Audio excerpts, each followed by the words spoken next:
नमस्कार, मैं मनीष कुमार सूर्यवंशी और आप देख रहे हैं वीर सूर्य टाइम्स। आज आप पहुंचे हैं बुलंदशहर के हजरतपुर गांव में। चाय पर चर्चा तो बहुत लोग करते देखे होंगे, आज हम अलाप पर चर्चा करते हैं। यहाँ अलाप जला हुआ गांव के निवासी हमारे साथ मौजूद हैं। बाबा जी, आप ये बताइए, जो इस गांव की जो मेन समस्या है, जैसे स्वास्थ्य को लेके या शिक्षा को लेके, क्या क्या समस्या है? राजू बाबू थे और वीरपाल थे। आपके गाँव में जो सबसे ज्यादा सबसे ज्यादा पेंसिल की समस्या है, बहुत ज्यादा है। वो कोई ना वो कभी नहीं, ऐसा तो नहीं है आप एक जैसे गांव का प्रधान है उसके खिलाफ बिल्कुल बोलना नहीं चाहते हो, या गांव में आने वाले जो प्रधान के खिलाफ समर्थन नहीं करना चाहते हो? मेरे कोई मतलब ही ना गाई दे। डिस्पेंसरी यहाँ पे खुली हुई है, होम्योपैथिक है। उस पर एक हफ्ते में 1 दिन आता है, 2 दिन आता है डॉक्टर। आदमी आज बीमार हो रहा है और परसों को आएगा, तो यहाँ जी के डॉक्टरों की भी कमी है। इमरजेंसी में क्या है? कुछ नहीं है जी, इमरजेंसी में यहाँ पे कुछ भी नहीं है, और डॉक्टरों की भी कमी, और हॉस्पिटल सबसे पहले हॉस्पिटल। शिक्षा पे भी यही कहूँगा कि एक प्राथमिक विद्यालय खुला हुआ है, तो अब तो लॉकडाउन से ही काम फिलहाल बंद है, उसमें टीचर नहीं आते, और टीचर हाँ बस। और एक कन्या पाठशाला है, उस पर भी अवैध कब्जा करा हुआ है, वो भी मुक्त कराया जाए। उससे मुक्ति कैसे मिल सकती है सर? प्रधान कराए, जो अब से पहले प्रधान था उसने तो कुछ कराया नहीं, लेकिन अब जो प्रधान, हमारी ये उम्मीद है कि अब का जो प्रधान बने तो वो सबसे पहले इस गांव में जो कुछ कब्जे हैं, अवैध कब्जे, उनको मुक्त कराए। एक जगह नहीं है, दूसरे को मकान में रह पड़े हम।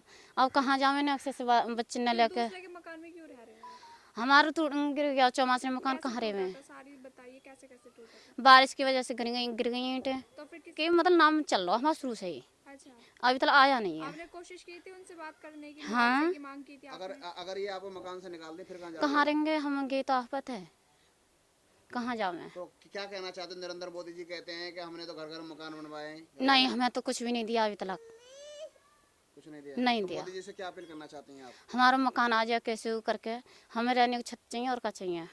कछु ना गरीबन कछु ना दे कोई है। पानी, बिजली, पढ़ाई लिखाई।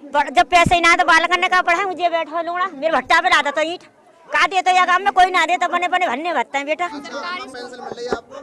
कछु ना मिल रहा वो तो। प्रधान से बात की आपने इस बारे में? बेटा कोई प्रधान सुने ना है, हमारी गरीब गुरबन की मकानदार ने की दुनिया सुने। अच्छू ना लेटरिन भी ना बन नहीं, काई ने ना बनवाई मेरे तो कछु ना है, कुछ नहीं मिला हमें। मोदी जी तो कहते हैं कि हमने लेटरिन पूरे तो हमें तो ना बनी लेटरिन फेटरिन कछु भी। पूरे गांव में देख ले, घर में देख ले, हमारे बन नहीं हो कहीं भी।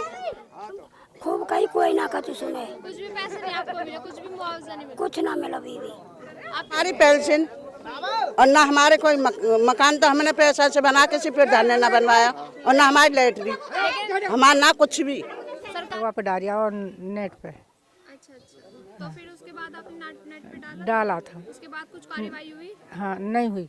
हम तो विधवा जब भी ना पेंशन अच्छा, आपकी भी पेंशन नहीं है? नहीं, आपने बात की थी? कौन कर रहा, कोई ना करवा रहा बेटा। किसने नहीं कराई? हम पे तो 220 रुपए और ले लिए। क्या दिक्कत है? बंधवा दे, वो कटवा दी हमारी तो। क्यों?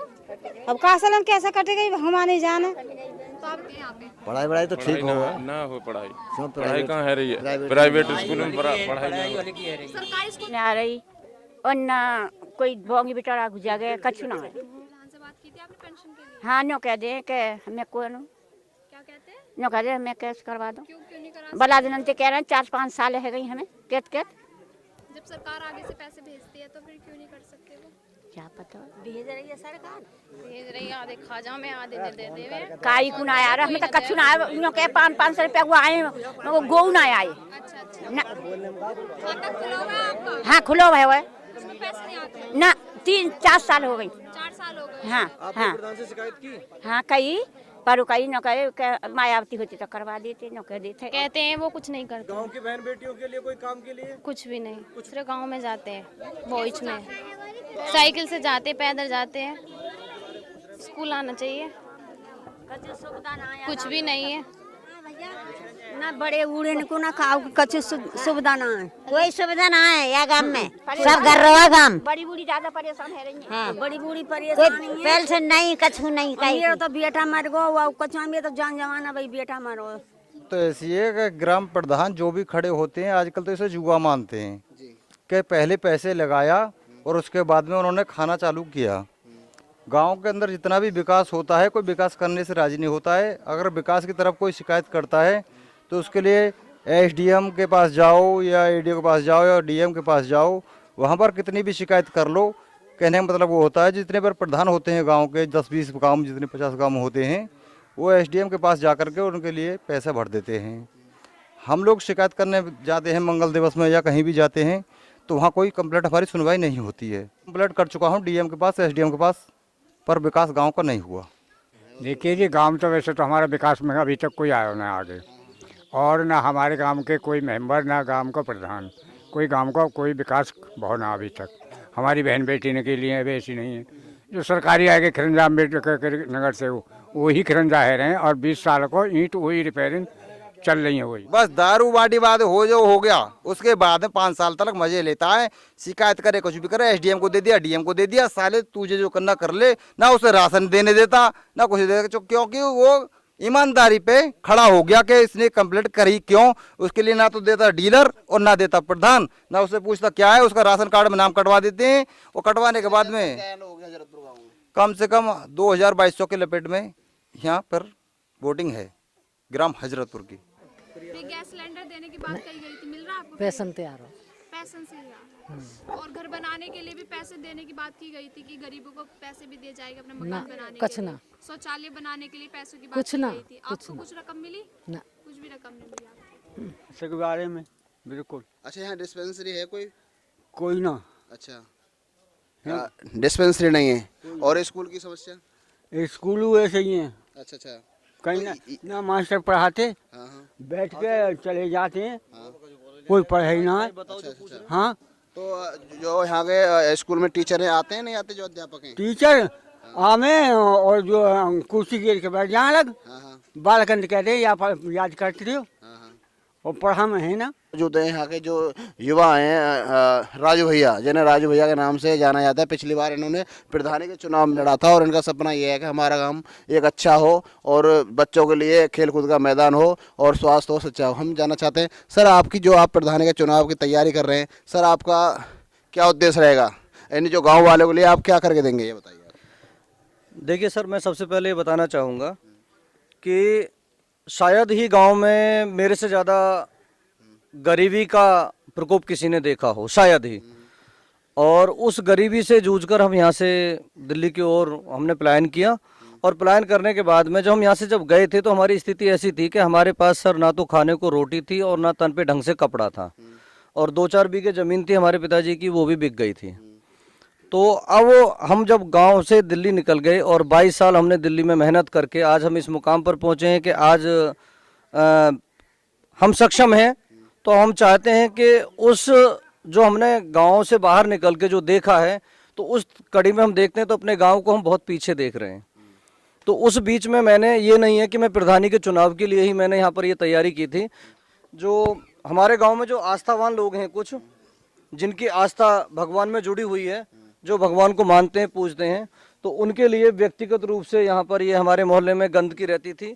आज भी तुम देख पा रहे हैं इस गंदगी को, तो गंदगी रहती थी। तो यहाँ पर हमने ये भगवान शिव का मंदिर बनवाकर आस्थावान लोगों के लिए ये किया था, जो मैंने निजी अपने उससे किया था कि मैं खर्चा और पैसे की बात नहीं कर रहा हूँ, मेरे विचार थे। उसके बाद फिर मैंने इस गाँव के अंदर, मैं एक प्रोफेशनली मैं डॉक्टर हूँ, तो डॉक्टर होने के नाते मैंने गाँव में यहाँ पर कैंप लगाए, और कैंप लगाकर मैंने बहुत सारे यहाँ पर जो हमारे बुजुर्ग हैं और जिनको आंखों में प्रॉब्लम थी, उनके लिए मैंने चश्मों का कैंप भी लगवाया था। डॉक्टर साहब, यहाँ के लोग आपको सपोर्ट इसलिए करें कि आपने मंदिर बनवाया, यहाँ के जो लोग आपको सपोर्ट इसलिए करें आपने कैंप लगवाया, यहाँ के लोग आपको वोट क्यों करें, ये बताइए आप। हाँ, बिल्कुल सही है। देखिए, मैं सबसे पहले बात करना चाहूँगा, जो आपने कहा आस्था की बात कि मंदिर बनवाया, इसलिए नहीं। नॉलेज ऑफ सिंबल, जो हमारे वर्ल्ड के विख्यात हमारे जो डॉक्टर भीमराव अंबेडकर जी हैं, उनका विवाद चल रहा था। 20 से 22 साल हो गए हमारे गांव के अंदर। जब मैं यहाँ से गया था 22 साल पहले भी विवाद चल रहा था, और अब तक भी विवाद चल रहा था।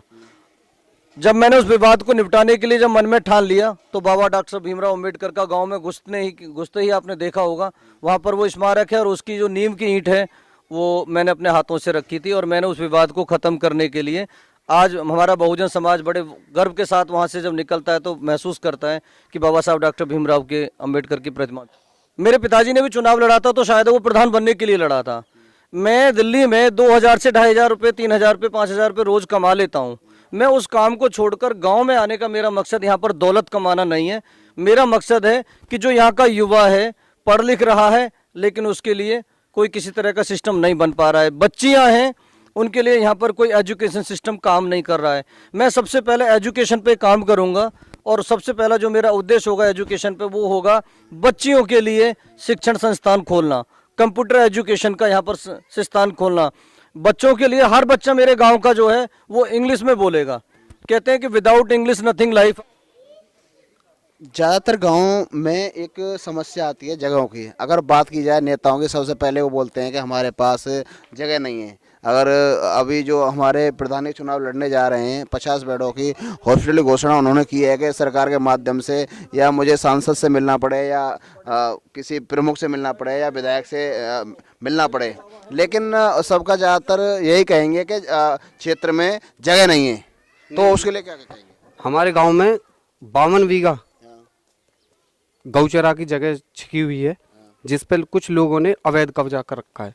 भोंगी बिटौरों से कब्जा कर रखा है। गाय जो सरकार ने गायों को जो गौशाला खोलने का वो किया था, वो बाहर डोल रही है, फसलों को खाती है। लेकिन हमारे गांव में जो गौचरा का जो स्थान है उसमें ना तो कोई फसल होती है और गाय उधर से उधर डोलती रहती है, फसलों को खाती हैं। और 52 बीघा की गौचरा है और वो कब्जा कर रखा है, मुक्त नहीं हो रही, उसको मुक्त कराया जाए। अभी भाई ने बताया है कि जो लोग अगर पल्ला झाड़ें कि हमारे क्षेत्र में जगह नहीं है, हमारे पास 52 बीघे का जो खेत है वो है, पर लेकिन दुर्भाग्य की बात है जो दबंग लोग हैं, यहाँ के क्षेत्र के लोग हैं, उन्होंने अवैध कब्जा कर रखा है। उस अवैध कब्जे को छुड़वाकर यहाँ एक स्वास्थ्य का हॉस्पिटल बनाया जा सकता है। शमशान की जगह भी है, शमशान की जगह, हमारे शमशान घाट की जो जगह है उस पर भी अवैध कब्जा। यानी कि हमारे गाँव में अभी चकबंदी चली थी, चकबंदी में सारी जगह हमारे यहाँ पे जो छोड़ी गई थी, हॉस्पिटल की, पशु चिकित्सालय और स्कूल की जगह, यानी कि सब पे अवैध कब्जा। सामान्य आबादी, हरिजन आबादी, सब पे कब्जा कर रखा है सब लोगों ने, लेकिन छोड़ने को तैयार नहीं है। इसको सबसे पहले इसको मुक्त कराया जाए। जो गांव में शिक्षा का है, शिक्षा का स्कूल खुलना चाहिए, शिक्षा पे सबसे ज़्यादा वो पड़ेगा। फिर हॉस्पिटल है, जो पशु हमारे गांव के खेतों को खाते हैं वो गौचरा में इकट्ठा होना चाहिए, क्योंकि गौचरा की जब 52 बीघा जमीन हमारे गांव में है।